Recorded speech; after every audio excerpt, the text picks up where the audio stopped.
বিশ্বাস কর ভালো। তুমি আইলে কোন সময়? তোমার দেখলাম না। আমি রে ভাই আইছি 4 দিন হইছে। ভাজের কথা বলবা না, কি লেগেছো সেই কথা কও, কোনো কামের কথা কবা। হ্যাঁ না ভাই, কামের কথা তো একটু আছে। কালকের আবার জনসভা তো, একটু মিছিলের লোকজন গুছাইছি। এখন আপনি কি আলাদা মিছিলে যাবেন নাকি আমাকে লাগে যাইবেন, কোনটা? আলাদা মিছিল বা তোমাকে লাগে?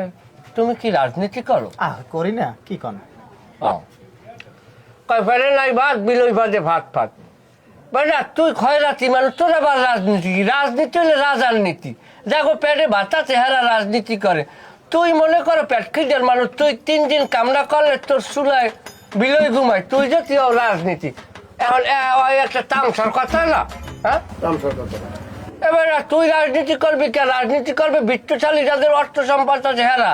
তোর না মানে রাজনীতি করলে সমাজে কোনো শৃঙ্খলা হইবে, তুই তো বিশৃঙ্খলা সৃষ্টি করবি।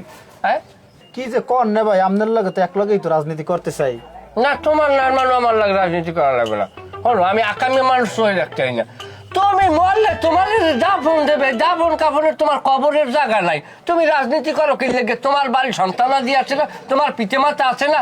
হ্যাঁ, তোমার ফ্যামিলির উপরে তোমার, তুমি কিভাবে গরিব মানুষ কর্ম করিয়ে খাবা, 2 মুঠা ভালো খাবা, কিছু কেমনে তুমি 2 টাকা সম্পদ তুমি মনে করো করবা, করিয়ে তুমি যে গরিব আছো, গরিব থেকে কিভাবে ধনী হবা, তুমি এই চিন্তা করবা। এবারে রাজনীতি ধ্বংস হয়েছে, তখন আর খয়রাতির বলারা রাজনীতি করতে আইয়া, বুঝছো? কারণ তোরা হইলে সমাজে কোনোদিন শৃঙ্খলা তো বোঝো না। যখনই তোমার অর্থ সম্পদ থাকবে, ধরো এখন এক জায়গায় একটা বিভেদ চাইলে 5 লাখ টাকা লাগবে, তোরে যদি কই যাও ভাইয়া তুমি রাজনীতিবিদ, তুমি এখানে 5 লাখ টাকা দাও, তুমি যেতে পারবা? তাই তুমি যেতে পারবা না, তাই তুমি আর মধ্যে আউসুকা কথা। আমার যুক্তি আছে কিনা বেড়া? কথা কই, হ্যাঁ? ও যদি এখন একটা ইনজুরি হয়, ধরো মনে করো রাজনীতি করতে গেলে ইনজুরিটা এককালে দুধ বাদ, আর একটা হাত কাটতে লাইছে, নাইলে একটা পাওয়ার কাটতে লাইছে, ও হারবে কি? আর ডলারে কত কোন দেখবে? ডলার আমার 2 লাখ টাকা তাৎক্ষণিক আর দল দিলে 2 লাখ টাকা তো চিকিৎসা যাইবে, অথবা 8টা তো পাইলে না, পাইবে? হ্যাঁ, সেইয়ার পর ডলারে রাখবে।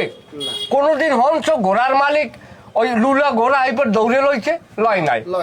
কারণ লয় নাই কিসের জন্য? তার একটা ঠ্যাং নাই, একটা হাত নাই। ঘোড়ার হাত হয় না, পাও। চলো, ঘোড়ার মালিক ঘোড়াকে দৌড়ে লইবে না কেন? কারণ সে জানে লুলা ঘোড়া দৌড়ে লইলে সে ফার্স্ট হইতে পারবে না। এই কারণে ভালো ঘোড়াগুলাকে দিয়ে সে দৌড় দেওয়ায়, আর লুলা ঘোড়াটারে মাঠের মধ্যে বাইঙ্গে চলে। যখন ভালো ঘোড়াগুলা দৌড়ায়, তখন ওই লুলা ঘোড়াটা 800 একজন চাইয়ে থাকে, আর হারে আমি এক সময় এইরকম দৌড়াইতাম। দেখবা, হ্যাঁ দেখবা তুমি লুলা ঘোড়াটার ভালো খাওয়ানো যায় না, কারণ ওটা লস পড়ে। তাইলে বেড়া এটা কাম কর, রাজনীতি বাদ দে, বাদ দিয়া কিভাবে 2 পয়সা কামাই করতে পারবি, বাল বাচ্চা লই খাইতে পারবি, সেই চিন্তা করো। এখন ব্যাকগ্রাউন্ড আর্টিস্ট হিসাবে সালিসিতে নিলে চলে, 200-500 টাকা তো দিই, ওই লইয়ে ভালো থাক, রাজনীতি আলাবেলা খারাচ্ছে, বাইরে যেয়ে ঘুমাই থাক। কথা কি মন্দ কয়েছি? না, ঠিক আছে।